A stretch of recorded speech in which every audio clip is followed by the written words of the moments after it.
Good evening to one and all present here. I welcome all the members for this webinar. And on behalf of Madurai branch, I welcome CA, come advocate, come CS. I think we can go on telling Rakesh Gupta sir. Hearty welcome, sir. And thank you for accepting our invite in spite of your busy schedule to address our Madurai branch members, sir. Once again, hearty welcome.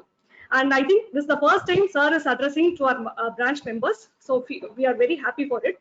And since due to this lockdown, the courts has been closed right now. So we are lucky enough to get his appointment to hear his Rakesh Gupta sir lecture. Else it is very difficult to get his appointment. So we have to make use of this opportunity well.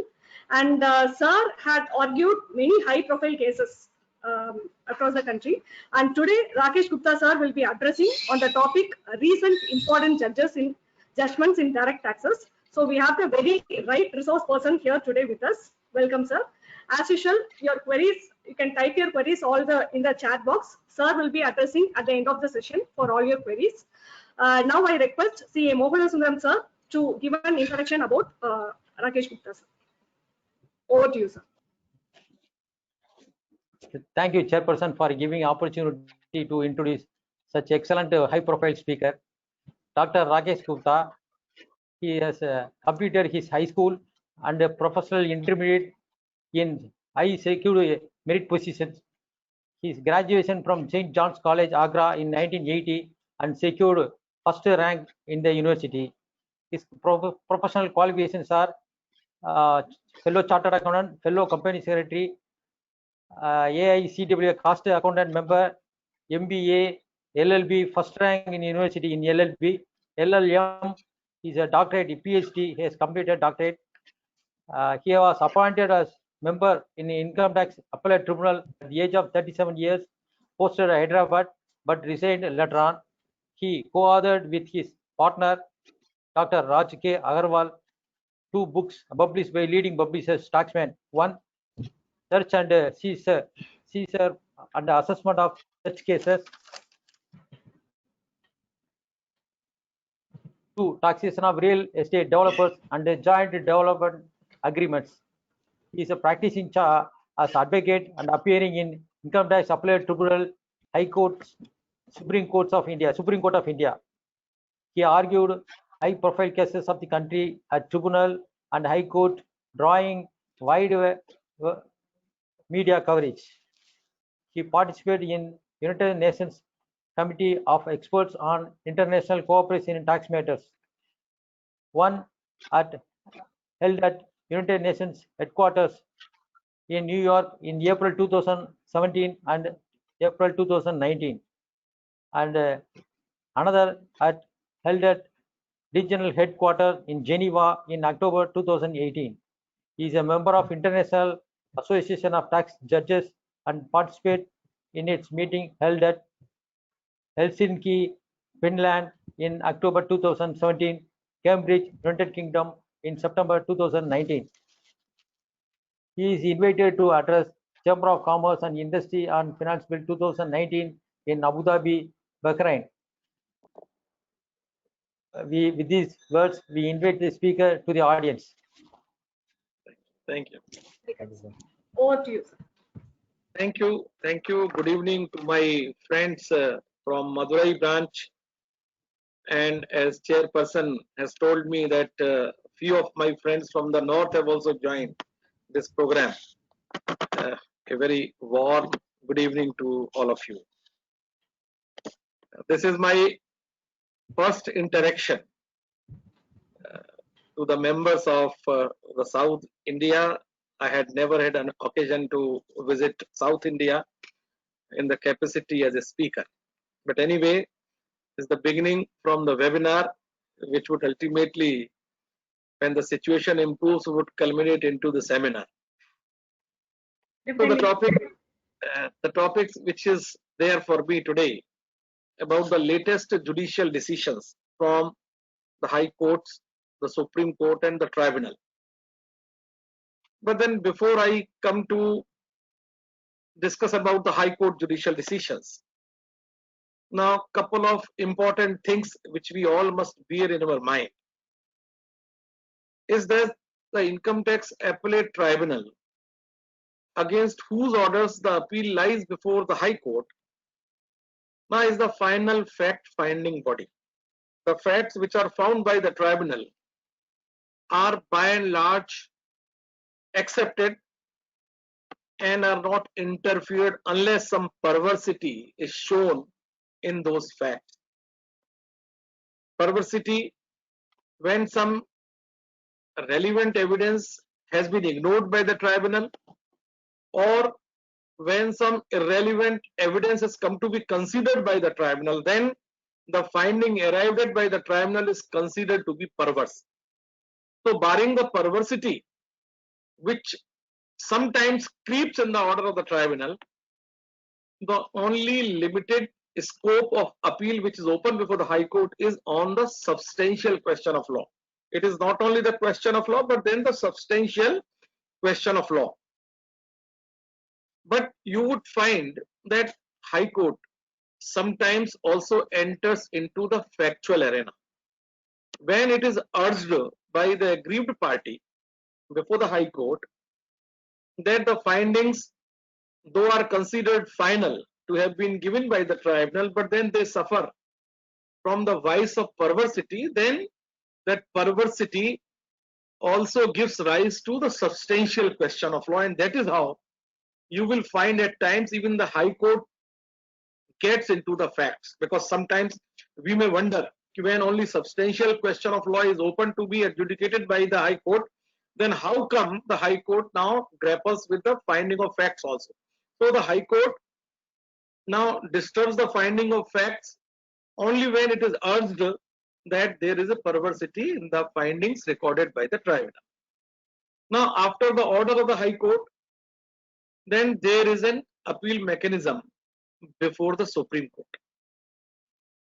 But then before the Supreme Court, there are two routes which are available, because these things are not taught to us as chartered accountant.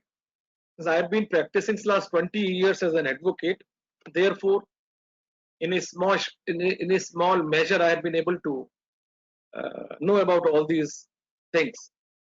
So the one route is when the certificate of fitness is granted by the High Court itself, that it is a fit case to be appealed before the Supreme Court. So once the verdict is pronounced by the High Court, immediately thereafter the aggrieved party applies for the certificate of fitness. Arguments are conversed from both the sides, and then the High Court itself decides as to whether it involves some issues of some larger public importance, and therefore the appeal should be preferred before the Supreme Court. Now, when the certificate of fitness is granted, then as a matter of right or as a matter of fact, then the appeal is admitted that stage, and then the Supreme Court hears the arguments on merit of the issue which is involved. Another route, which is a very common route, is that after the order of the High Court, then the aggrieved party files a special leave petition. That special leave petition is heard, and a prima facie view is made by the lordships of the Supreme Court, and a decision is taken whether it is a fit case where the leave is granted or the leave should be granted or not. So if the leave is not granted, then the special leave petition is dismissed then and there. But if the leave is granted, then that special leave petition takes the shape of civil appeal. And then when civil appeal comes up for hearing on merit, the verdicts are pronounced by the Supreme Court and the decision rendered by the Supreme Court on civil appeal, then that is the binding decision in terms of Article 141 of the Constitution. This is some preliminary thing just I wanted to share with you. So after giving the leave, after granting the leave, if the civil appeal, even if it is disposed by the Supreme Court in a non-speaking manner, then also by following the doctrine of merger, the order of the High Court gets merged into the order of the Supreme Court, and therefore the ratio decidendi of the High Court now would partake the character as if this is the ratio decidendi of the decision as if it's rendered by the Supreme Court. So now with this background, Now I will start with the certain important judicial decisions which of late have come, mostly during the corona period. Of course, the courts are working in a very truncated manner, but still, despite all these limitations, quite a good number of decisions have come. So I would start with the High Court's decision first, and then I will take up the Supreme Court decision. The first decision which I would like to deal with, and which may have got a very large implications, in the sense that the position of law, which was always understood like that, during the interregnum period, there were certain aberrations which had crept. And the name of the decision is Gateway Leasing Private Limited. Of course, it has been pronounced by Honorable Bombay High Court. Now you would find in the tax jurisprudence that a quite good number of decisions are on the reopening of assessment. So this decision is also on the reopening of an assessment. It is a case where original assessment was made under section 143(3), whereby the long-term capital gain purportedly earned by an assessee was declared. The assessing officer inquired during the course of assessment proceeding about that long-term capital gain. Replies were filed by the assessee, and then original assessment was made by accepting the claim of the assessee.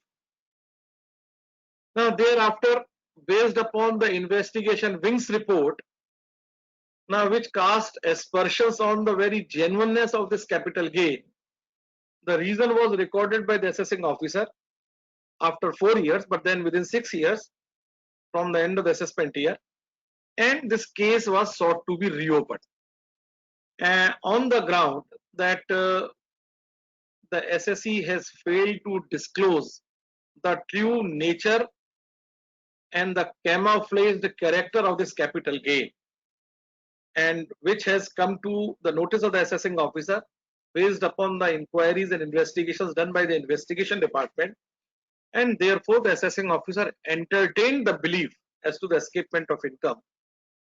Now assessee went against this notice directly before the High Court by way of writ jurisdiction. There is one appellate mechanism and there is one writ jurisdiction. If the very assumption of jurisdictions cannot be said to be in accordance with law, then instead of you or having been relegated to the normal process of appellate mechanism, our Constitution Article 226 gives us this right, or gives this right to an aggrieved person to knock at the door of the High Court straightway, and then demonstrate to the Lordship of the High Court that this action which has been taken by the state is wholly without jurisdiction. So in this case, the writ was filed, the notice was challenged, the very assumption of jurisdiction under section 147 was challenged. On behalf of the department, it was urged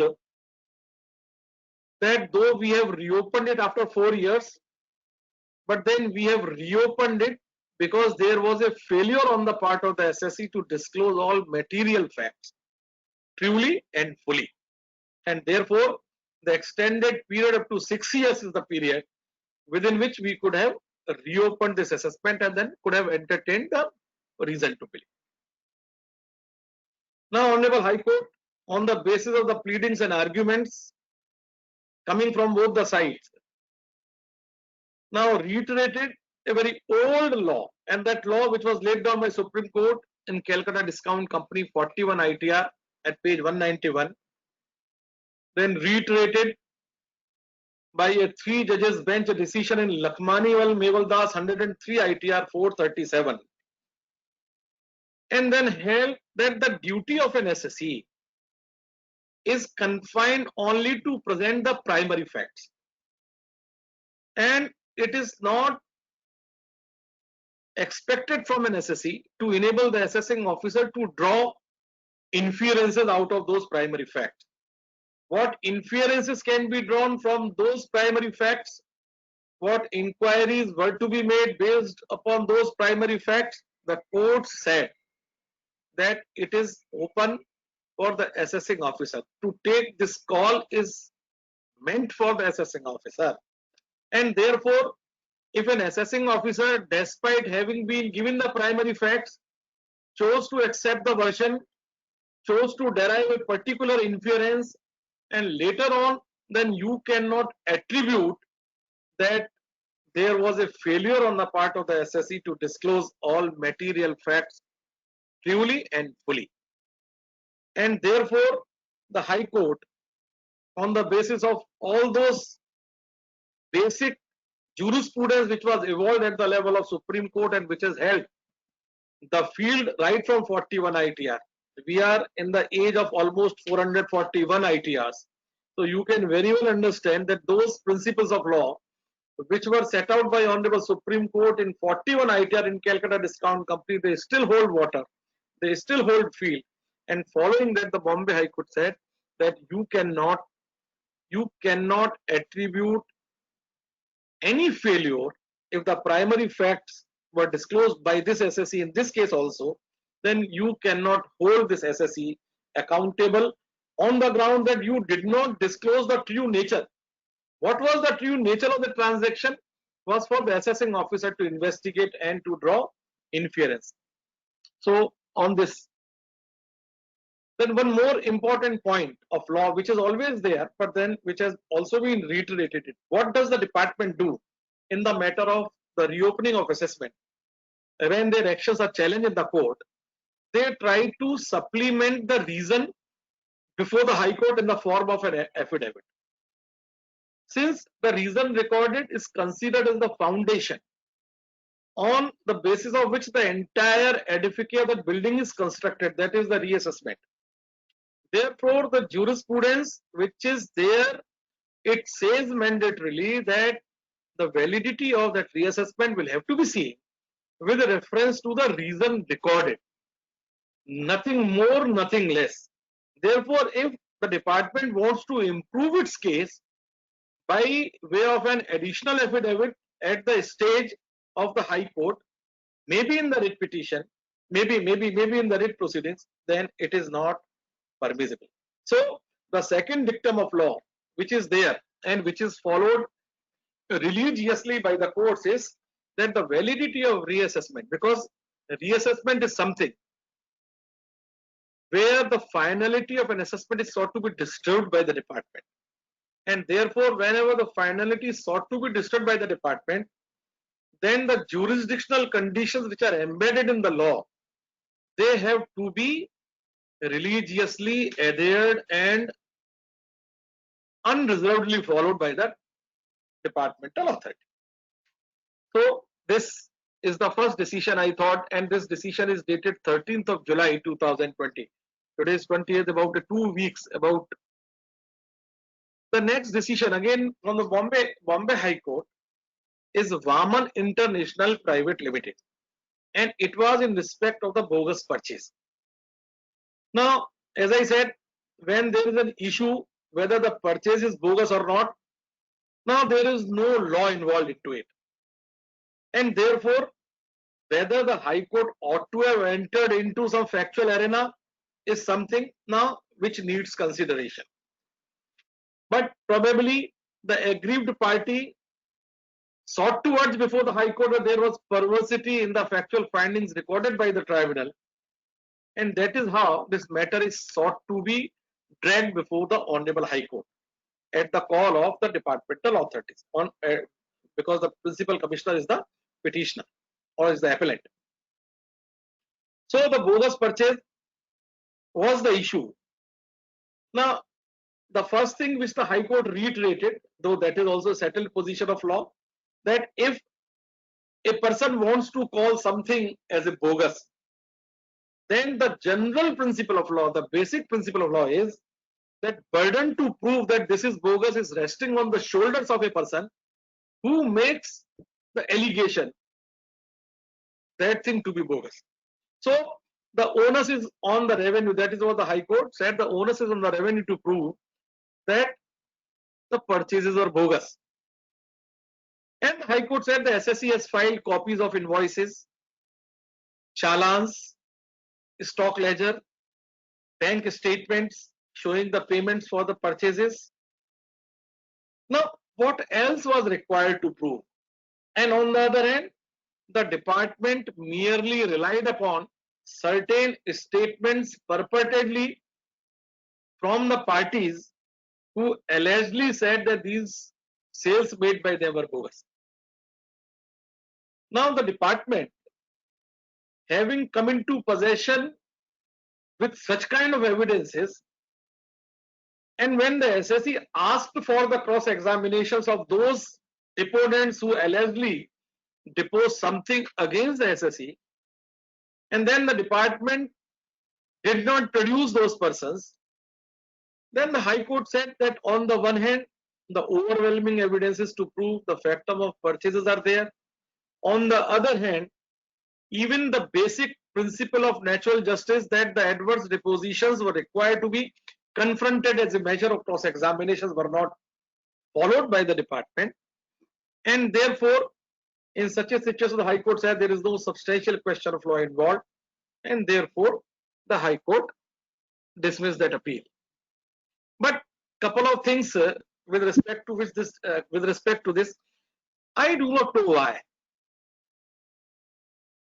Now, in this decision, though the issue involved was that of the bogus purchase, but Section 69C was invoked right from the assessing officer's stage, and at no stage till the stage of the High Court, any of the authorities sought to correct the application of the correct, because Section 69C is applicable where the factum of purchase has been made, but the source of that purchase is not accounted, is not from the accounted income. Whereas the bogus purchase allegations implies that the purchases, though shown to have been made, but then in fact have not been made. And therefore, in such a situations, 69C is not the appropriate law which ought to have been invoked in the first place. But then that is beside the point. I mean, no authority, none of the appellate authorities has gone on to this aspect. But then I thought that I must bring it to the knowledge of my friends. The second thing is about the demand for cross-examination. This is very important, right? Now, if there is some adverse deposition which is sought to be confronted to you, then the natural reactions from your side should be that we would like to have the deponent cross-examined in order to set right the veracity of his depositions. So right to demand cross-examination, right to cross-examination is there, but then this right is on demand. So if you do not demand cross-examination, despite the fact that the adverse depositions has been confronted to you, then you cause a serious prejudice for the cause of your client's case, and an important piece of evidence which can come by you doing cross-examinations is lost. If at later stage, before the appellate stage, if you want to say and confess, sir, cross-examination was not allowed, immediately the appellate authority asks, okay, on which date did you ask for the cross-examination and what is the evidence for it? So this is very important right, but then this right is on demand. Unless you demand, then that right goes in oblivion, and then in that process if there is a damage, then it is a serious damage. The next decision again from the Bombay High Court. I am not citing the Delhi High Court because the Delhi is farther than Bombay insofar as the Madurai is concerned. Therefore, I am relying upon Bombay High Courts more. Bombay High Court, SR Shipping Limited versus Commissioner. And though this decision on this point, that whether the waiver of a loan can constitute income under section 28 clause small Roman 4, because when the loan is waived, which is no longer payable by you, the department does two actions. You must have come across, the department does two actions. Either department invokes section 41 subsection 1 of the Income Tax Act on the ground that the liability has ceased to exist, and at the same time, or in the alternate, invokes section 28 clause 4. In this case, fortunately, section 41 subsection 1 was not invoked, and rightly, because section 41 subsection 1 can be invoked when you have obtained some benefit or some liability has ceased to exist with respect to which you have claimed some expenditure or some deduction has been allowed to you. So 41 was not invoked in this case, but then 28 clause 4 was invoked, and that too on the ground that this waiver of loan is equivalent to the operational subsidy, as if it is an operational subsidy. If you remember, Mahindra and Mahindra's decision in Supreme Court, which is reported in 404 ITR at page 1, had also an occasion to examine the applicability of section 28 clause 4 in the context of the waiver of loan itself.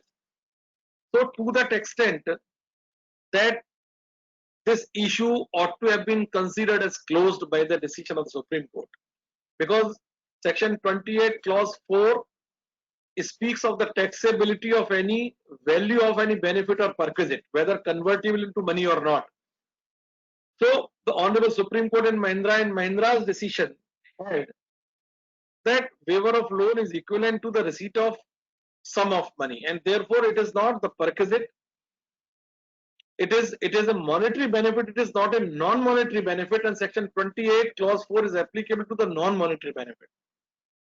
But this time the department sought to argue the invocation of section 28(4) on the ground that this waiver of loan should be treated as operational subsidy. The Supreme Court said, I mean, what kind of, you are not comparing apple with apple. So waiver of loan cannot be said to be equivalent to the operational subsidy.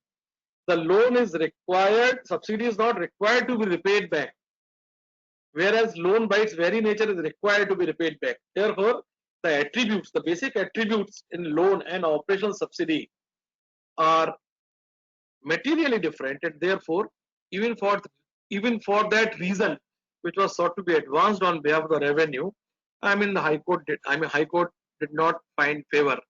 This argument did not find favor with the High Court. The next decision is from the Karnataka High Court in the case of Naveen Jolly, and this decision has coined a very important proposition of law of wider applicability. Now, we all are aware that there is section 54F under the chapter capital gains, which says that if there is a capital gain arising from the transfer of a capital asset, not being land or building, not being residential house, then that net consideration of invested in the purchase or acquisition or construction of a residential house, and there is a time frame for purchase, acquisition or construction of that house, then deduction under section 54 is granted. So the expression which has been used in the section is that you must acquire, construct or purchase a residential house. Now in this case, what was happening, though the SSE did purchase two houses of 500 square feet in some building at different floors, but one of them was being used commercially. So that was though registered as residential property, but then it was being used for commercial purpose, and therefore the department felt agitated on the ground that this property was not residential, it was a commercial. So Honorable High Court held that it was a case where the SSE was found to have violated the conditions of section 54F, because there is one of the stipulations that you cannot buy another or you cannot construct another residential house within a particular time span. So the SSE argued, sir, even if it was a residential property, but then it was actually being used as commercial property, Therefore, this property which was being used commercially should not be treated as a residential property. And in the backdrop of this facts and this arguments which was advanced on behalf of the taxpayer, Honorable High Court said that since this property was being actually used as commercial property, was not being used as residential property, and even as a commercial property in the form of a guest house which has been let out to a company, where the guests occasionally come for a temporary period, because the department in that case again reiterated, since it is a guest house which is also being used for residential purposes, maybe of the guests, and therefore it should be taken in any case as residential house. And the court said that when we say residential house, that means the residence with some sense of permanence. And in the guest house, the guests come and go. There is no sense of permanence in the matter of residence, and therefore this property cannot be said to be a residential property. So this is a very important proposition which has been invoked by, or which has been conversed and which has been held by Karnataka High Court. And the second proposition, which was an alternative proposition which was conversed on behalf of the SSC and accepted by the High Court, was that even if it is considered as a residential property, then since this property was 500 square feet, another flat was also 500 square feet in the same building, and therefore even if they were not contagious, then also it should be treated as one house property and should not be treated as two house properties, residential properties, and therefore SSC cannot be said to have. So this is a very important proposition. Now when the department takes it to the Supreme Court, whether such extreme interpretations taken by the Karnataka High Court finds favor from the apex court, now that is a question which is on the womb of time. The next decision again from Bombay High Court is a PCIT versus Alag Securities Private Limited. Now in Alag Securities Private Limited, it was a case of an accommodation entry provider, and by virtue of their very nature of the activity which accommodation entry providers undertake, they accept cash from the parties who want the color of their money changed, and then these accommodation entry providers issue the checks to them. Therefore, the assessing officer wanted to treat the entire amount of cash which is to deposit to the bank account as unexplained income or unexplained deposit of this accommodation entry provider. Now the findings recorded by the tribunal was that admittedly it was a case of an accommodation entry provider, and by virtue of their very nature of the activity, the cash which finds place in the bank account of that SSE cannot be relating to him. Obviously he must have received this much of cash or these amounts of cash from those who have gone in for the conversion of their unaccounted income into the accounted income by taking the checks from this person. Therefore, the entire amount of cash which is stashed in the bank account now should not be taxed as undisclosed income of this person. All that can be brought to tax is the percentage, commission percentage, which can be applied to such cash which has been deposited. Now this finding of fact recorded by the tribunal now came to be approved by the High Court, and the High Court was persuaded by this important fact also, that the department in respect of some amount of total cash now made a hot pursuits and chased the beneficiary and brought that amount to tax in the hands of the beneficiary. So the department, having undertaken that exercise, maybe in a checkered manner, has itself accepted this fact by its conduct that these amounts are from the beneficiaries, and therefore the finding of fact recorded by the tribunal in view of all these factual scenario cannot be disturbed. But one thing which I would like to, in this decision, Honorable High Court, with utmost respect to their lordships, have wrongly understood the import of the decision of the Supreme Court in NRA. NRA, you may be aware, is a very classical case, NRA Iron and Steel Private Limited, whereby Honorable Supreme Court reversed the order of the High Court, Tribunal and CIT appeal and restored the order of the assessing officer by treating the entire share capital which was in question as the bogus share capital. So that decision was pressed on behalf of the revenue before the High Court, which decision in any case would not have supported the case of the SSE. But then the issue which was involved in NRA was different, the issue involved in this case was different.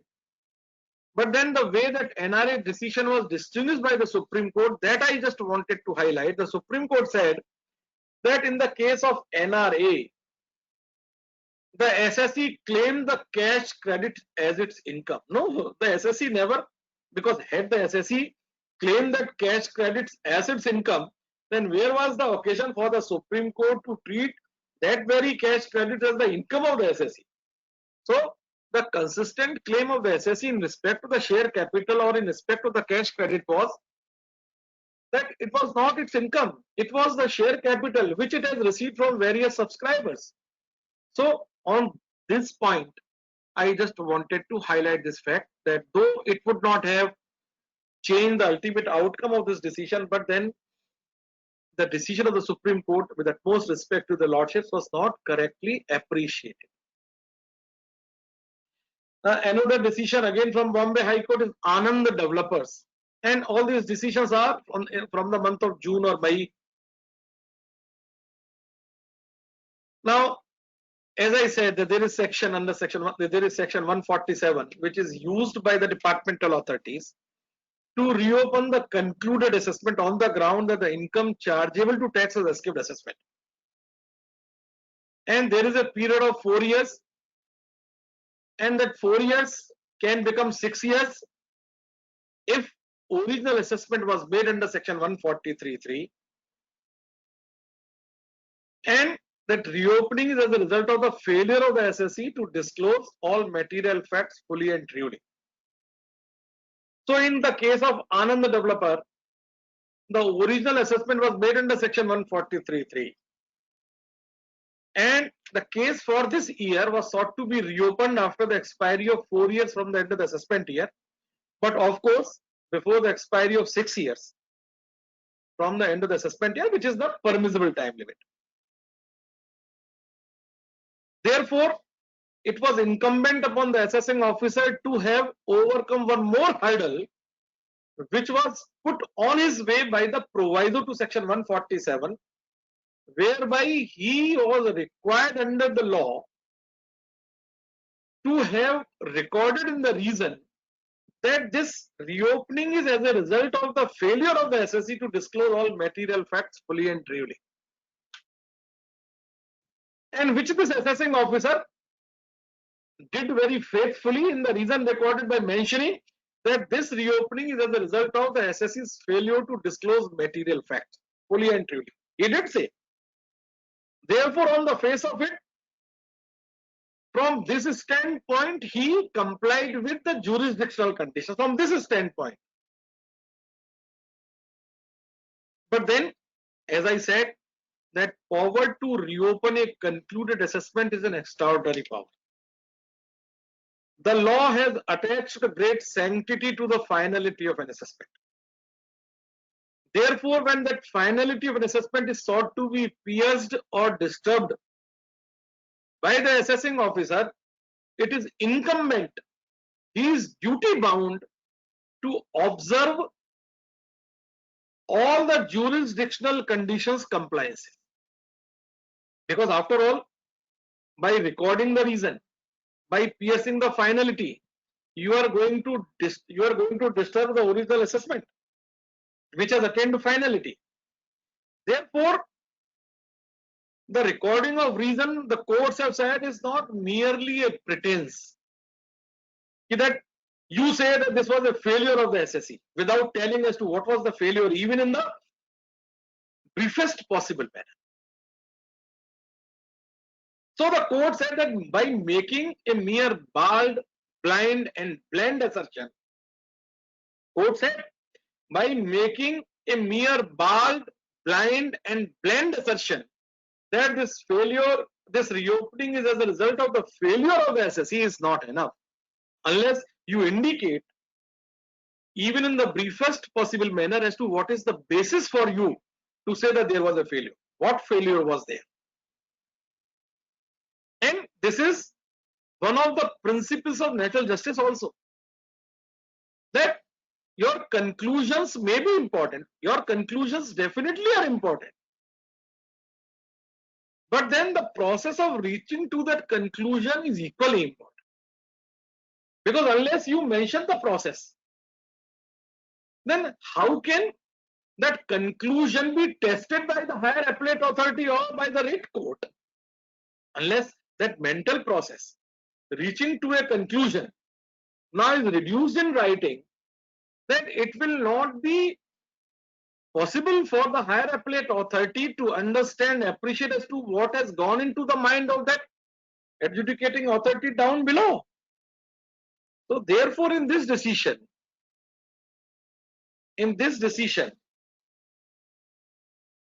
the Bombay High Court said that merely saying that there was a failure is not enough, would not suffice.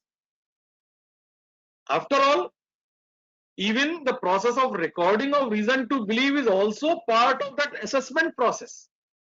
You are assuming jurisdiction by recording the reason. Recording of the reason to believe is the jurisdictional requirement, is the first step before you assume jurisdiction, before you disturb the finality of an assessment. And therefore, when you are performing such important jurisdictional tasks and then you are found wanting, then the court said that we will take it in a very unkind manner. And that is what the High Court now quenched the reassessment. The next decision, again, a decision which has been rendered by the Bombay High Court in the month of June, Principal Commissioner of Income Tax versus Rishabh Dev Techno Cable Limited. These names may not be important. It may not, because these are not yet reported. Though these are available on Google, these are available on the High Court sites. But then names may not be important. What is important is the propositions. If you are aware of the propositions thereafter, then you can find them. So in this case, the issue was when there is an allegation that the purchases are bogus. Now, whether the purchases in its entirety have to be disallowed or the percentage of purchases representing the profit or the gross profit, that needs to be disallowed.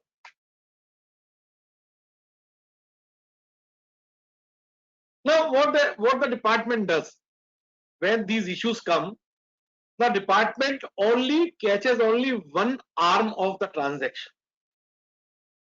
Now, when the High Court said, and the tribunal before the High Court said that now you are accepting the sales at its face value. Now, can sales be made without there being purchases? So when your allegation is that the purchases are not substantiated, whereas the SSC though have tried to demonstrate with the help of the contemporaneous evidences the factum of the payments having been made through the banking channel, then to say that entire purchases I disallow, no, that will be leading to the travesty of justice, because you having accepted very many words about the factum of the sales, and that sales cannot happen unless there are corresponding purchases. Maybe SSC may not have purchased these things from the parties regarding which the evidences have been filed by the SSC, but nevertheless sales have been made, and therefore the High Court upheld the decision. Again, it was a case of it was a case where the factual metrics of the case were involved, but department wanted to urge that there is a perversity in the conclusion of the tribunal, because in no person of an ordinary prudence instructed on these facts could have arrived at this conclusion, and therefore the perversity seems to have crept. But then this argument did not find favor. Rather, by accepting the sales, I would say, if I am permitted to say, that the department made the self goal. So if the department made the self goal, then the blame cannot be fastened on anybody's head. Now, another decision is JSW Private Limited, again from Bombay High Court, for a very important proposition of law. You know, the search takes place. When the search takes place, the assessments are made under Section 153A for preceding 6 years. And now that period has been enhanced in certain situations to preceding 9 years. Though many of us tend to believe as if these are the 10 years. Rather, in 2017 edition of our book on search, even me and my partner, who are the co-authors, we also committed that error. But then this time during Corona period, with utmost ease and peace, when we read that section again, then we found that 10th year is the year of search itself. So preceding 9 years is the period. Anyway, that is beside the point. So in 153A notices are issued asking you to file return for preceding 6 years. Now, if there is a second proviso to Section 153 capital A which says that if on the date of search some assessment is pending, or some assessment or some return has not attained finality, then those years' assessments will abate. So even if you may have filed your return on earlier occasion in respect of those years, but now you having been given this opportunity under Section 153 capital A now, therefore if you want to make any additional claim which you forgot, omitted, chose not to make in your original return, now you are entitled to make, because it is a situation akin to a clean slate. So if you want to make a fresh claim, you make the fresh claim. That is what the Bombay High Court, in the case of JSW Private Limited, that in such returns or in such assessments where the assessments have been abated because they were pending as on the date of search, you having been issued notices under Section 153A to file your return of income, if there is any claim which you could not make, like in case of 148, it is not permissible to you. Even in 148, notice when is issued to you, you are asked to file your return. And when you furnish that return is also treated as if this is a return required to be filed under Section 139. But there, you cannot make a fresh claim, because the courts have said, even the highest court, Supreme Court, has said on more than one occasion that the proceedings under Section 148 are to your prejudice and are not to your advantage. Therefore, you cannot be permitted to expand the scope of your claim. Now, with this, I come to what should I take? Recent tribunals, but then okay, let me go to the higher court, that is the Supreme Court. Yes. So I was on this point that when the Supreme Court dismisses an SLP at the threshold, then that decision does not have the binding effect under Article 141 of the Constitution, because Supreme Court dismissed the special leave petition at the threshold. Supreme Court did not enter into the scope of any controversy or the area of controversy. Supreme Court did not find any substance to grant the leave. So dismissal of SLP does not improve the case from that stage that the High Court has decided this issue in this manner. So it should be taken like this. But when the Supreme Court passes a speaking order while dismissing SLP, though leave has not been granted. A special leave petition itself has been dismissed. But then instead of saying dismissed, the Supreme Court has written some lines passing a speaking order. Therefore, now what is the effect of such a dismissal of SLP done by the Supreme Court by passing a speaking order? So the law is this, that the statement of law in such a dismissal order now will have the binding effect under Article 141 of the Constitution. Apart from the statement of law, other things will operate as binding between the parties to the litigation, between the SSE and the tax department. This is the import and effect of the dismissal of SLP with the help of a speaking order. So in the case of Marico, ACIT versus Marico, this is dated 1st of June 2020. The SLP was dismissed, but then by passing a speaking order. And that SLP was to this effect, that when can it be said, kindly listen the proposition, when can it be said that an order was passed by an assessing officer by application of mind, even if that application of mind is not visible from the bare reading of that assessment order. So what happens? Now during the course of assessment, the assessing officer asks question, you reply those questions, and since he, having been satisfied with your reply, obviously would choose not to make a mention about this in the assessment order, because in the assessment order, if assessing officer starts writing even on those issues on which he doesn't disagree with you, then it will be nothing less than an epic. Therefore, there is always this question which is raised on behalf of the revenue when the SSE seeks to argue in case of reassessment, sir. It is a case of change of opinion on the same set of facts. The department says, when was the opinion formed in the original assessment? Show us from the assessment order. There is not even a whisper in the assessment order. There is not even an iota of discussion in the assessment order. Therefore, it cannot be said that there was any opinion formed in the assessment order. And therefore, when there was no opinion formed, there is no question of change of opinion. And such kind of an argument raised by and on behalf of the SSE is sought to be repelled by the departmental authorities.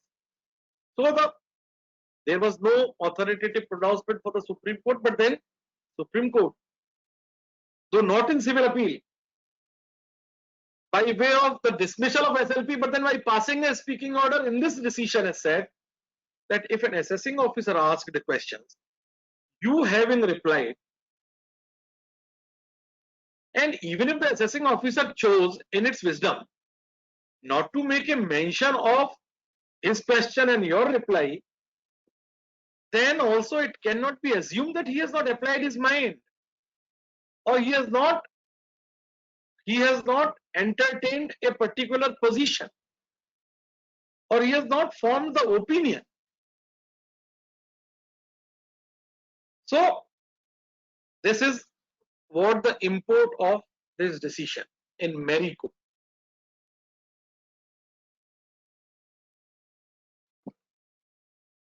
Now another decision which I think is a very radical decision.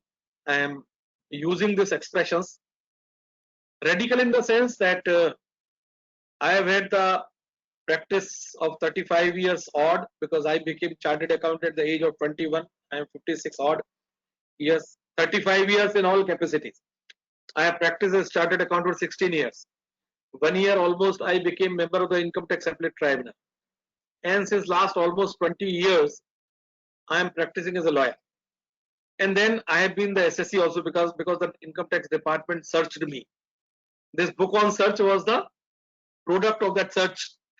Therefore, I and my partner both were searched, and then we brought the practical experience of search, because those who write the books, they write based on the others' experiences. We wrote the book based on our experiences.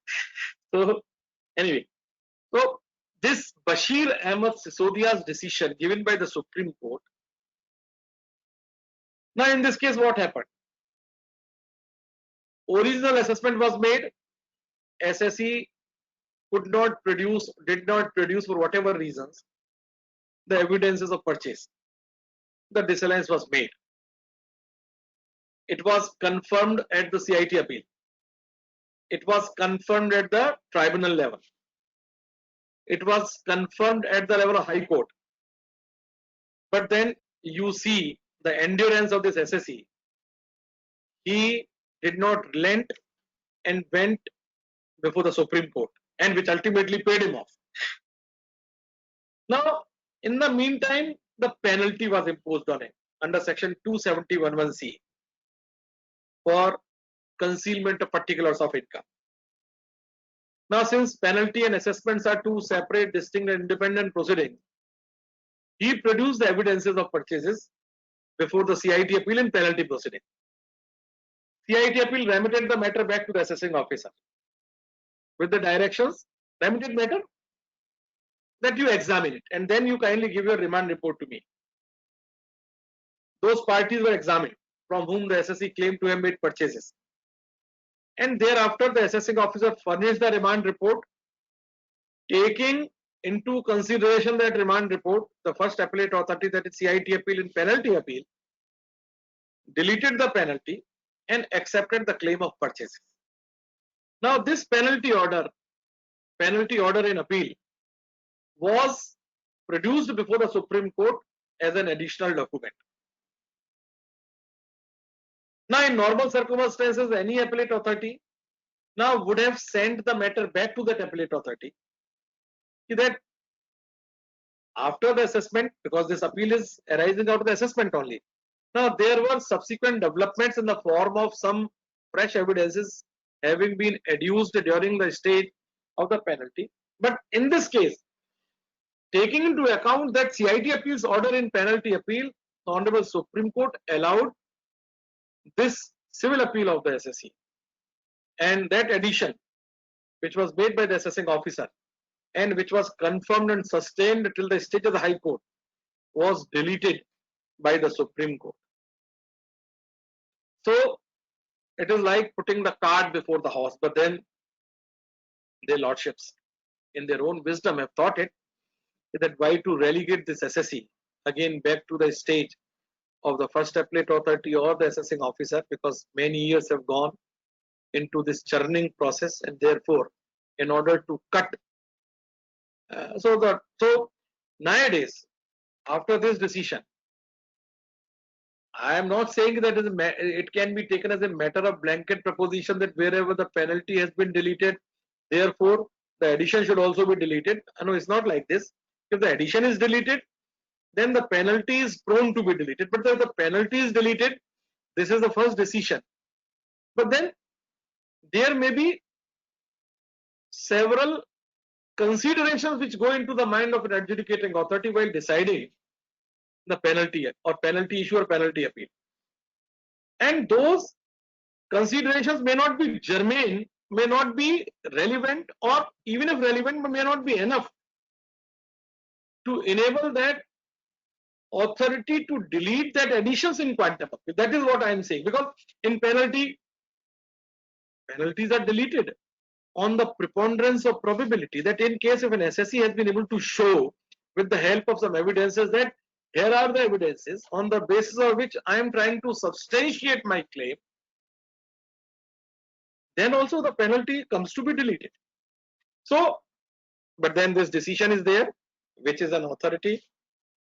Therefore, in any such situation where a period of 4 years has not gone, where you have lost and the penalty you have already been decided, then you can invoke this decision, because the law laid down by the Supreme Court is the binding precedent, and it operates from the day as it was always there, because Supreme Court doesn't lay down the law, it reiterates the law as it always was. So as if this proposition of law which has been propounded by Supreme Court was always there, And therefore, if there is any mistake which can be said to have crept in the light of this decision, even if this decision is of subsequent period, but then because of the fiction, this decision will be deemed to have always been available. Therefore, you can take recourse to the proceedings under section 154 or 254, depending upon before which authority you are, then you can apply. Another decision, very important decision, is Ramnath and Company. Now, one proposition of law which has been taught to us and which in all these years we had been conversing is that in the matter of interpretation of law, if there are two views possible, if a particular provision is capable of being interpreted in more than one way, then the view favorable to the taxpayer has to be followed. Right from 41 ITR at page 425, then vegetable products 88 ITR at page 192. And now that proposition of law and the other proposition that when it comes to the interpretation of a beneficial provisions like ATIE, ATIB, ATIC, then those provisions need to be interpreted liberally, because Supreme Court in Bajaj Tempo 196 ITR at page 188. So these two propositions have held the field for decades together. Now there is some spanner which has been thrown into this well-established principles of law, and that spanner has been thrown by a constitution bench decision in the case of Dilip Kumar in 9 SCC 1. 9 SCC 1. Now in this case, it was not a case of the income tax department, but then any proposition of law at that stage now would be applicable even under the Income Tax Act when it comes to the interpretation of the incentive provision. So in Dilip Kumar's case, the Supreme Court said that first of all, the burden is on the SSC to prove that it falls within a particular exemption provision, or for that matter, under an incentive provision.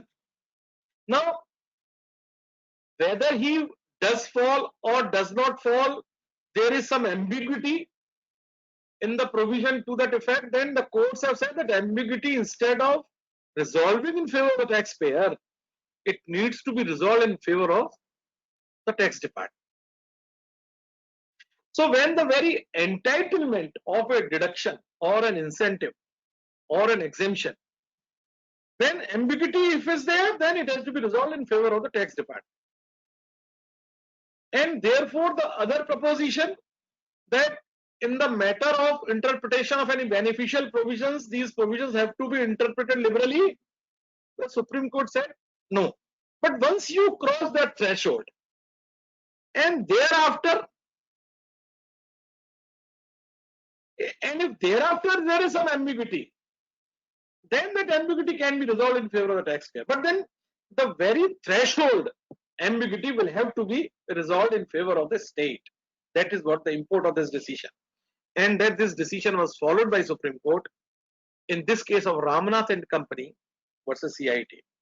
Therefore, we should be cautious enough before we invoke and apply these two established principles of law, that whenever there are two views, view favorable to the taxpayer has to be accepted, or whenever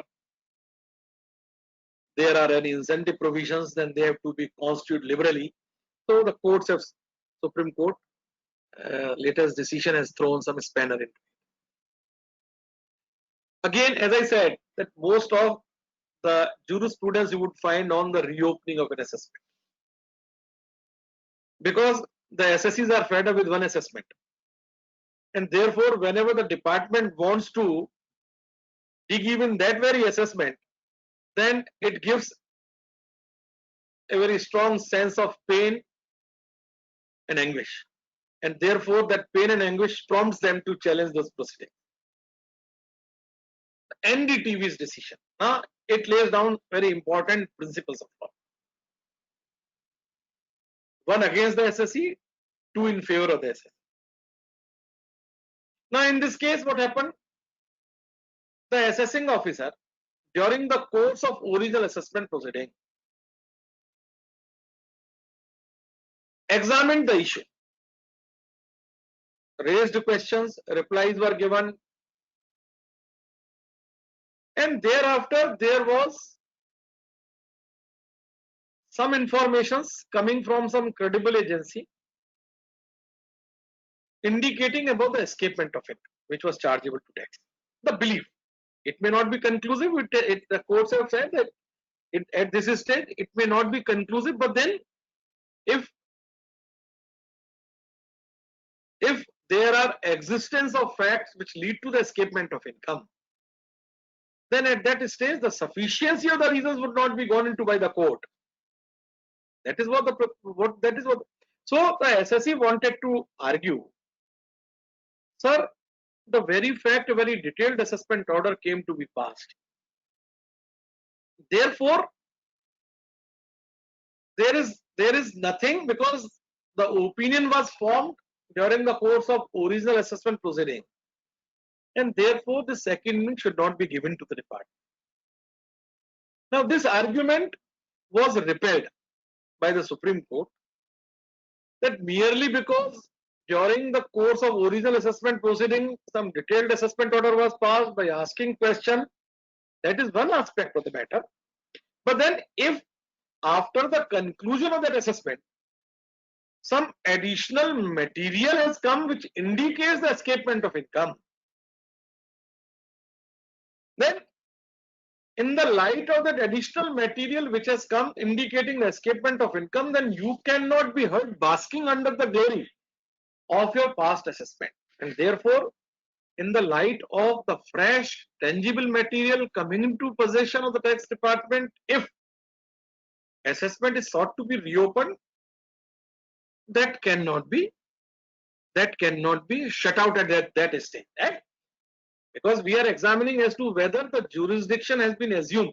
So at later stage, when you will join the reassessment proceeding, then you submit whatever you want to submit on merit. So this was the thing which was decided against the SSE as a matter of principle. Then came the issue, since original assessment was made under section 143(3), therefore the extended period of 6 years in which that notice was given under section 148, on the ground that this reopening is as a result of the failure of the SSE to disclose all material facts fully and truly. The contention of the SSE was that this jurisdictional hurdle has not been crossed by the department, because during the course of original assessment we disclosed everything. They asked about the introduction of money through the Mauritius route. We adduced evidences, we gave detailed pleadings. The inquiries which could have been done by the assessing officer within his wisdom were conducted, and therefore no allegation worth of name in the face of these questions and answers on this very issue could have found place in the reason recorded. And therefore,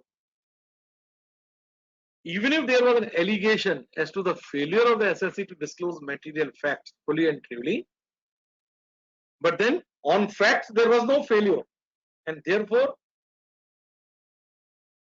on the face of it, this reopening within a period of 6 years done by taking help of that proviso to section 147 now cannot be said to be in accordance with law. And the courts again reiterating that proposition of Calcutta Discount Company in 41 ITR 191 said all primary facts were disclosed. Thereafter, it is not expected from an SSE to help the assessing officer to derive or to help him as to what inferences can be drawn. Now, department says, I remember in one of the cases which I had an occasion to argue in the month of December last, I lost RD projects. and a cost of 2 lakh was imposed on me by the lordships. On this ground, which ultimately found approval, the ground in my favor ultimately found approval from the Supreme Court, NDTV's decision. Because in that case, the allegation was that there was accommodation entry taken by this SSC. I said that with respect to these capital, detailed evidences were filed during the course of original assessment proceeding.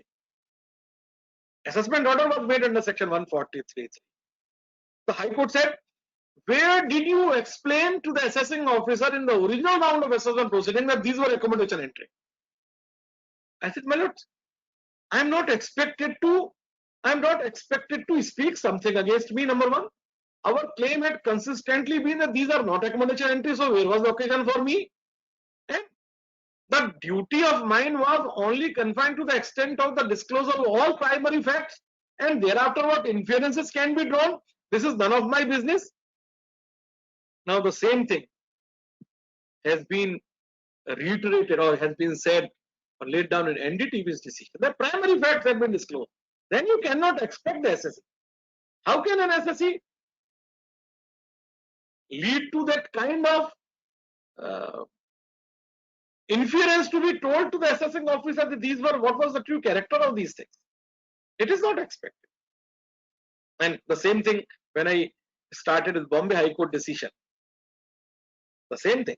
So by following Calcutta Discount Company, with that full and true disclosure, thereafter full and true disclosure of the primary facts. Thereafter inferences is the prerogative of the assessing officer. Then the third proposition, when the department found itself on a wrong wicket, then the department sought to argue one argument before the Supreme Court for the first time. My lord, since the issue involved is in respect of the foreign assets, the funds had come from Mauritius. So in respect to the foreign assets, therefore, the period of 16 years is the period which should be taken into account. The Supreme Court said, you cannot raise such issue for the first time before us. You did not mention this fact in the notice. You did not mention it in the reason recorded. Till the stage of High Court, your case was never this of 16 years. Therefore, we will not entertain this. However, if you think that 16 years is the period in respect of this transaction, with respect to which you claim that you have come into possessions of adverse material which leads to the belief as to the escapement of income, then you take it. But insofar as the assumption of jurisdiction in the matter of reopening of these proceedings are concerned, the Supreme Court said, since there was no failure to disclose material facts, and therefore the reopening was quashed.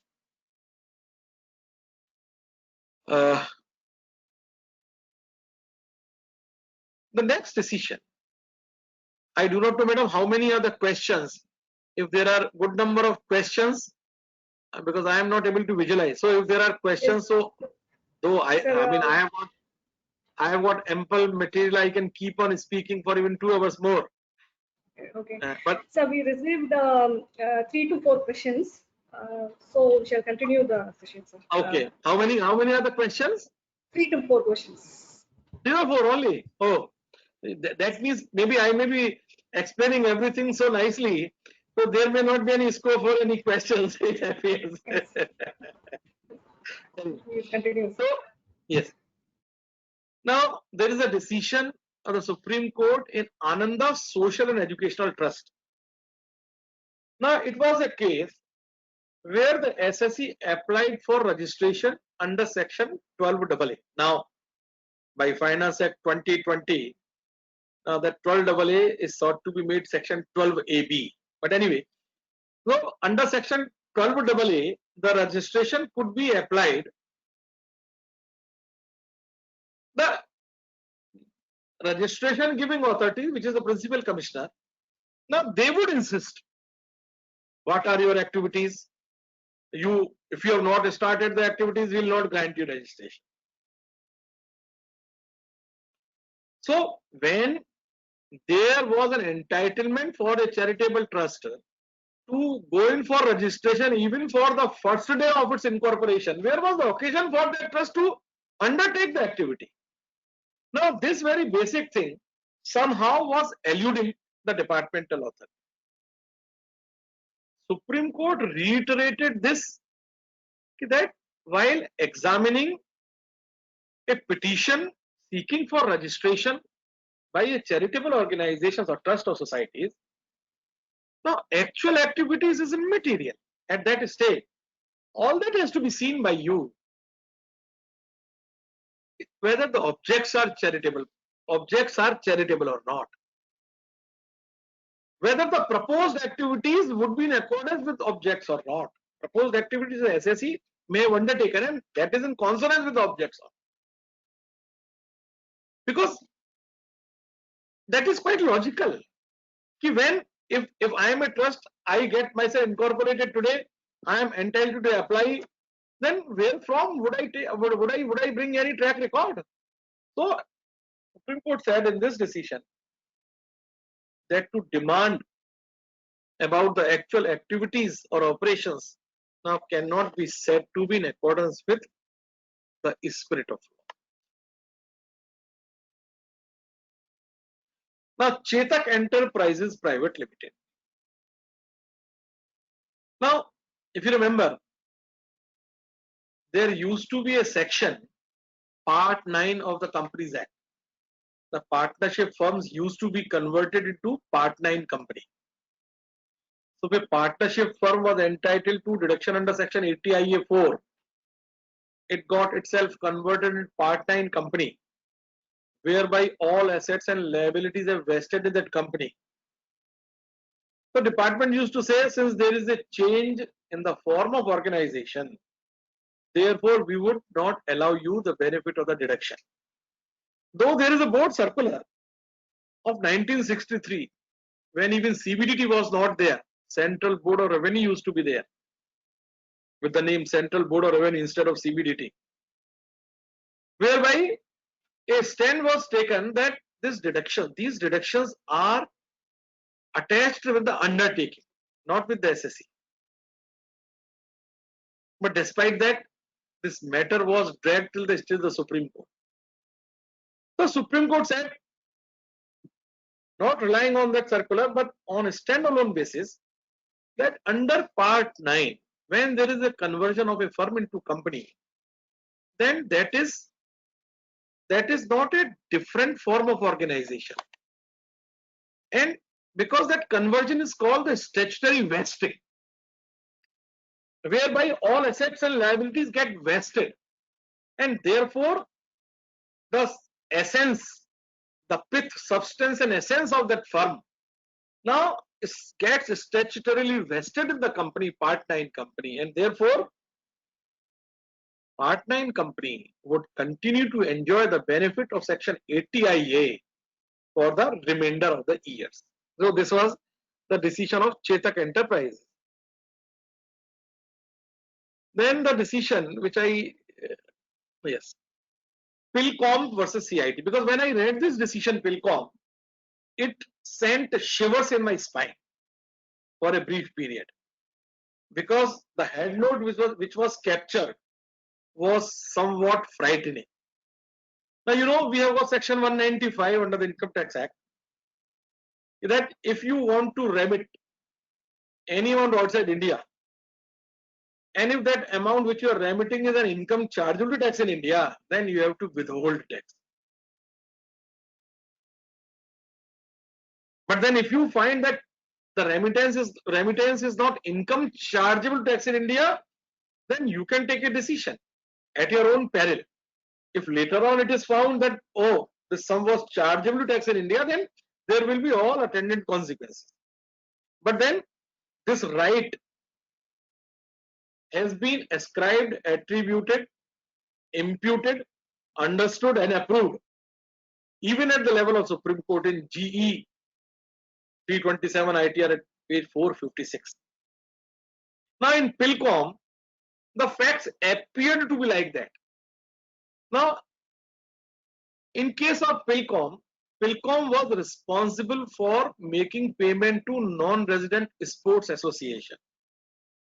Now, PhilCom was the body which organized the Cricket World Cup in 3 or 4 countries, adjacent countries, India, Pakistan, Sri Lanka, Bangladesh. So, non-resident sports associations were entitled to certain payments which PhilCom was bound as per the contractual terms to have made payment, and that payment was chargeable to tax in the hands of non-sports association under section 115 BBA at a special rate. Under section 194E, there is an obligation. It's not 195. 194E, there is an obligation to deduct tax at source. So PhilCom wanted to deduct, which was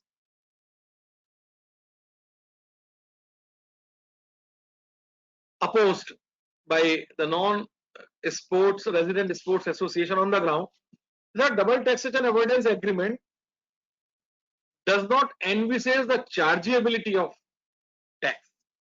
Therefore, the tax should not be withheld. PhilCom did not withhold, and therefore the matter went till this stage. Supreme Court said your liability to withhold the tax is absolute. At this stage, it is not open for you to refer to DTAA. Those non-resident sports association are chargeable to, they are liable to pay tax. And under section 194E, you are liable to withhold tax, you withhold. And in case non-resident sports association claim that they are not liable to pay tax in terms of some specific covenant of the double taxation avoidance agreement, it is open for them to converse it during the course of their regular assessment. So, issue was the obligation to deduct TDS, whether at that stage the double taxation avoidance agreements can be referred. But then obviously, the sections which were before, the Lordship Supreme Court was not 195 or 194E. Yeah, but of course, this decision may create problems in times to come. Now, coming to the tribunal has made the headlines in respect of very radical decisions which have come, and that decision is Renu T. Tharani. And if I am permitted to say with utmost respect that Honorable Tribunal was swayed by the quantum involved,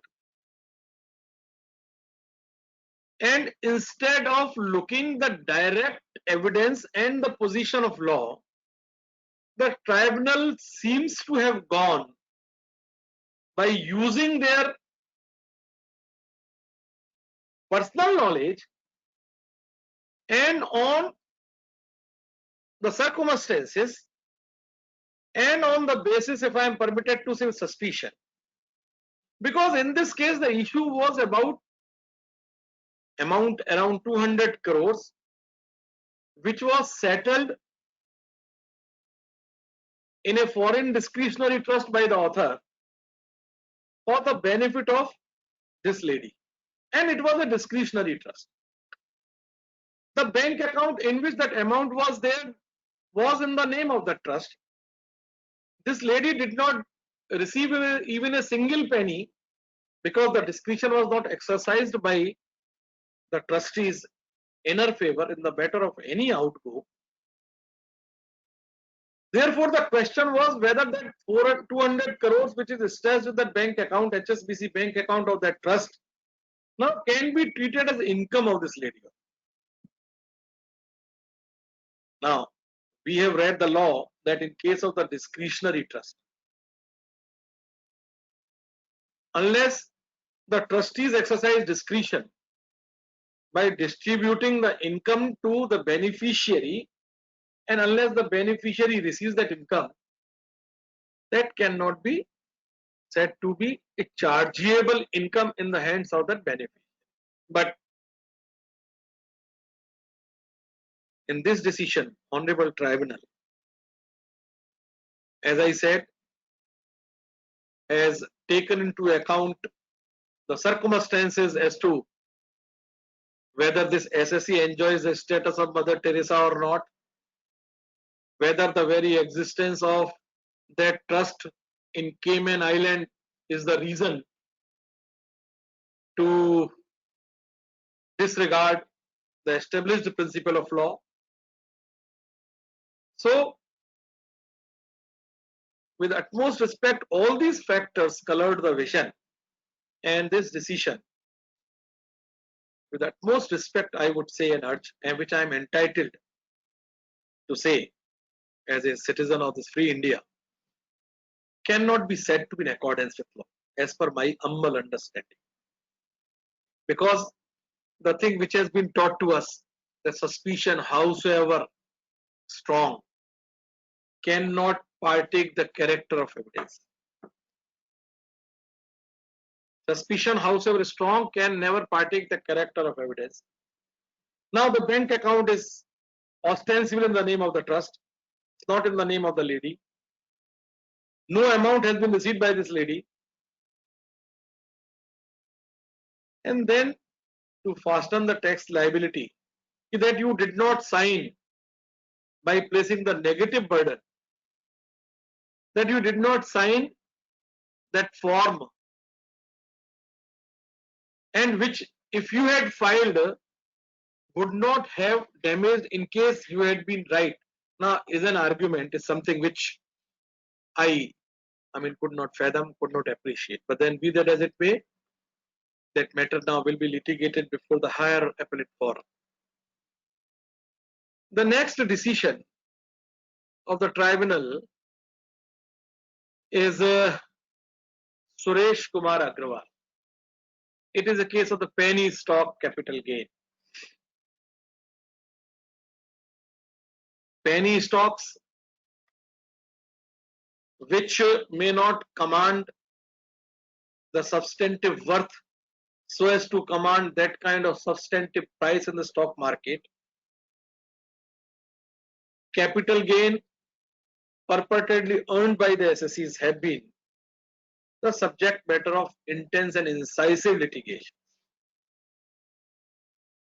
I always say that the issue involved in all these appeals are the issues concerning section 68 or 69 of the Income Tax Act. And whenever there are issues concerning section 68 or 69, then the precise issue which would percolate down to the facts is as to whether the credit shown in your books of account or the credit in the bank account is genuine or not. So when the question is whether the credit is genuine or not, it is not a question of law, but then this is a question of fact. And question of fact will have to be proved with the help of the evidences. So in the matter of 68 or 69, when we rush to the bar by saying, sir, what are the judicial decisions for or against? So since these are essentially based on the appreciation of evidence, the nature of inquiries conducted by the investigating and by the assessing officer, the observance or non-observance of the principles of natural justice, and in case of the non-observance of the principles of natural justice, what kind of impact those non-observance is casting on the very validity of those evidences.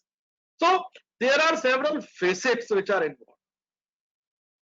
In this Suresh Kumar Agrawal's case, Honorable Tribunal found that the so-called capital gain from the alleged penny stock company was a genuine capital gain. At least it was found that the SSE has been able to discharge its burden.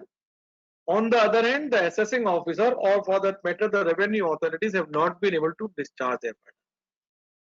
The facts were culled out by the tribunal. Various evidences furnished by the SSEs were highlighted by the tribunal.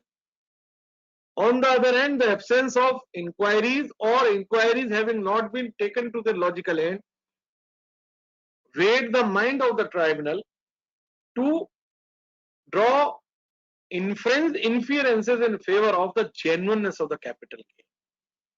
though in respect of such kind of judicial decisions, because again, of late, while examining the genuineness, even certain things which we know on our personal score, even they start influencing our mind.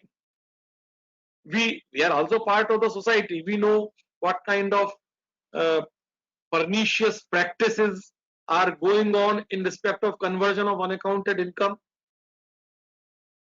by all these kinds of modes. But then, after all, a case has to be decided based strictly on the evidences, the direct and documentary evidences, as compared to the circumstantial evidence. Now, this is always a fight. And at the adjudicating level, it is the sum and substance, the totality and impact of all the evidences put together that is taken by the courts. So with this, I think, Madam, is already 1.5 hours, and there will be questions, there will be oral questions also. So I think let me give notice to my deliberations, and then if there are questions, I will be pleased to take them. Okay, sir. Okay.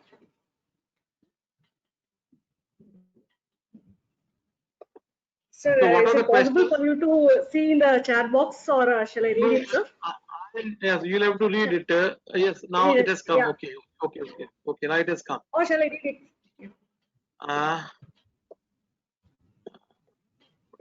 No, I mean, you can read it, but then if I go along with you, that will be better for me to understand. Yes. Okay, sir. Fine. Yes. So first is, what about The situation where the assessment is completed under section 143(3) and reopened based on the internal audit objections. Yes. So what was the internal audit objection? That is important. So we cannot make a blanket prescription that if there is internal audit objection, there can be reopening or there cannot be reopening. So the contents of internal audit objections, and then what was the support and what was the material in support of those contentions, in what manner those contentions and internal audit objections have come to be recorded by the assessing officer and the reason to believe. Now all these things would be material in order to see whether the assumption of jurisdiction assumed for reopening of a concluded assessment is in accordance with law or not. Next, please. Okay. Sir, this is a common question. What is the name of the book written by you with your own experience on search? It has been published by, in fact, I and my partner, Dr. Raj Agrawal, we are partners. We are childhood friends. We are partners also. Now, we have authored 2 books. It was our first book, and the foundation of this book was laid on 14th August 1996 when we both were searched, because we became directors. As Madam said, or Sir said, that we had got several degrees with us. So my and my partners had got equal degrees. So at that time, some company came to us and said, "Sir, you are auditors always, but at this time we'll make you directors." We said, I think this change of role is for the good. We never knew that it comes with an obligation. So we became directors. So the company was searched and so were we. But then we converted that catastrophe into opportunity, and we wrote the book. Our first edition was in 2011. The name of this book is Assessment of Law Relating to Search. It is, I show you. It is published by Taxman, Law Relating to Search and Seizure and Assessment of Search Cases. So published by Taxman. Now the latest edition, it is now out of print, but because of Corona, though we have revised, but then Taxman is hardly find it difficult to cope with the pressure of printing, but then it should come. And the other one is Real Estate Joint Development Arrangement, Real Estate Transactions Tax Implications. So these are our 2 books. Third book, during this Corona, we have written on survey. But then let us see first of all at these 2 books which have already written and come in editions. Let them come. Next, please. Okay, so next. Is there any possibility for avoiding penalty when a claim is made on the basis of earlier order of appellate authorities and subsequently does not find favor with the ITAT. The assessing officer is of the view that there is a difference in the returned income and the income assessed. Yes. So again, merely because one authority ruled in your favor, that may not be the conclusive ground, but then of course that gives an inclination that the issue was debatable. But then if the issue involved is about some factual material, then it has to be seen in its entirety as to what was the basis for the first appellate authority to rule it in your favor, which did not find favor from the tribunal. But then loosely you can take it and you can converse it, since there were difference between the conclusions of two appellate authorities, maybe the lower appellate authority, the higher appellate authority. That means that there was some cloud and there was the possibility of two different opinion and views and conclusions, and therefore the penalty should not be imposed. I remember I had an occasion to argue a matter with the Delhi High Court. It is reported, I do not remember its name. And what happened in that case was there was difference of opinion between the two members of the tribunal, and then the third member was appointed, and then the case was decided in a particular way, penalty was imposed, and then it was contested by us, and before the High Court it is reported, authored by my Lord Justice Badar Durej Ahmed as he then was. The very fact there was difference of opinion between the two members of the tribunal is enough to conclude that at least the matter is not free from doubt, debate and controversy. Yes. So next question. How Sir, many? where to read all the judgments? Which is the best app or website subscription to get the latest updation? Which is the best? Madam, sir, how many years it will take finally when one case goes from appeal CIT to tribunal, then to High Court, and finally to Supreme Court? I mean, again, you're asking the questions for which there cannot be. Now, I mean, sometimes, I mean, it is 3, 4, 5 years. Many times it is several years. So, I mean, nothing can be said for sure for that. Where to read all the judgments? Which is the best application of website subscription to get latest updates? No, though I cannot say what is best, what is better, but then I can tell you what do I do. I refer CTR Encyclopedia, and then I refer Google. So, and then I read on every Sunday, my Sunday is busy in reading, I read ITR and one magazine DTR, again from CTR, DTR, Direct Tax Reporters. So I read these many judgments, but I refer CTR Encyclopedia and Google.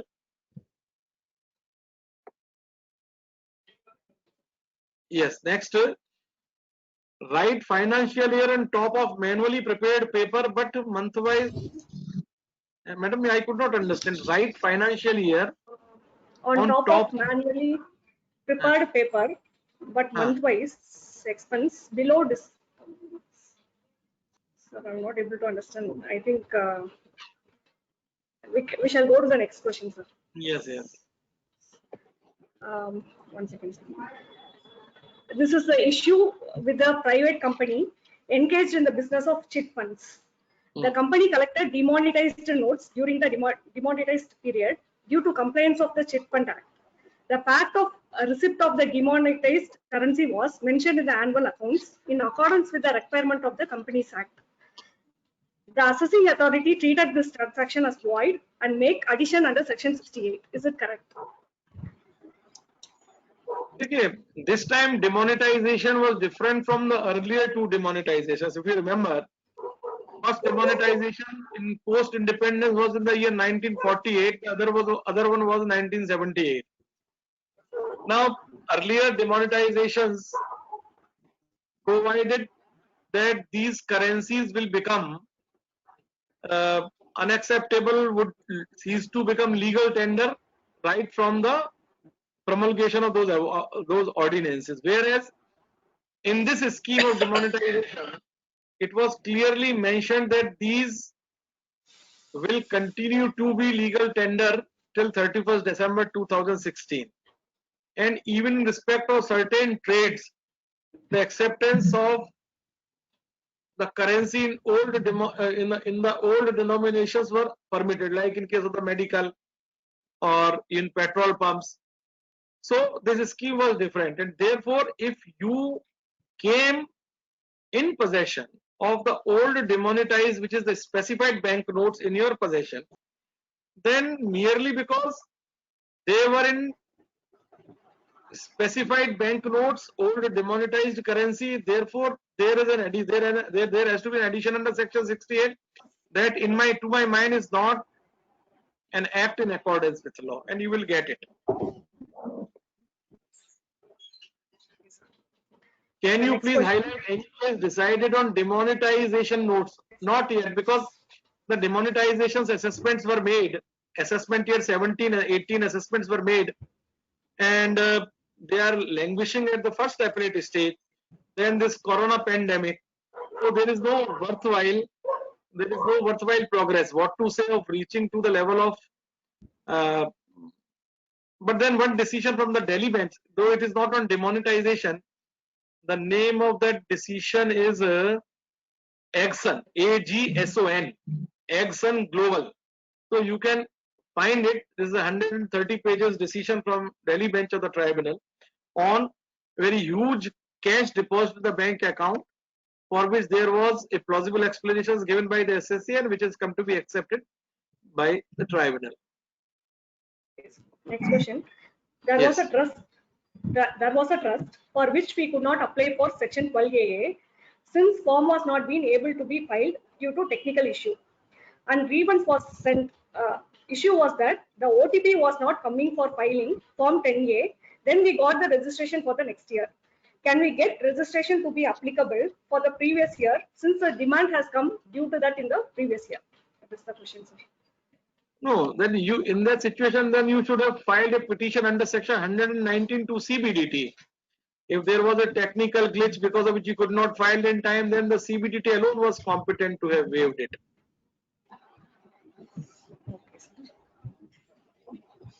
Nice present. Oh, this is a compliment. Okay. It's a compliment, sir. That's all, sir. That's all. Yes, sir. Questions is over. Any other question? I mean, I do not know whether anybody can ask on microphone or not. No, sir. No one has raised a hand. Software is like. So let us close it. Yes, sir. So 1 second. One question is. Yes, sir.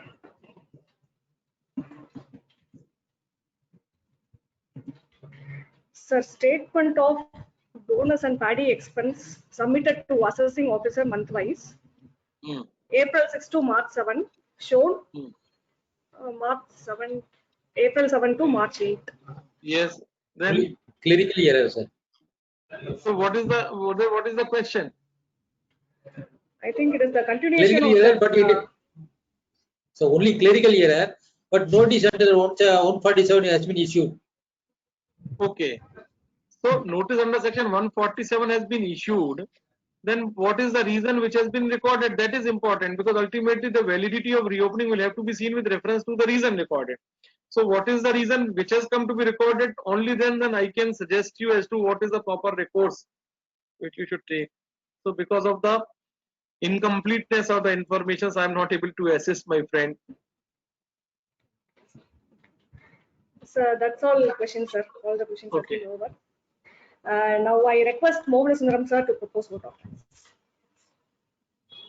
Respected Chairperson CA AK Abhinay Sri, respected guest of honor SRC Chairman CA DCJ, respected Speaker Dr. Rakesh Gupta from Delhi, respected senior members, fellow members, junior members from Madurai, respected members and advocates from New Delhi, good evening to all. On behalf of Management Committee of Madurai branch of ICA, we thank the beloved Speaker Dr. Rakesh Gupta, who accept our invitation and deliver a detailed, informative presentation on recent important judgment in direct tax. Sir, we are enriched by your expert experience and knowledge with various cases in Supreme Court and various High Courts. It is very useful to our members, sir. Thanks once again for your professional and judicial input to us, sir.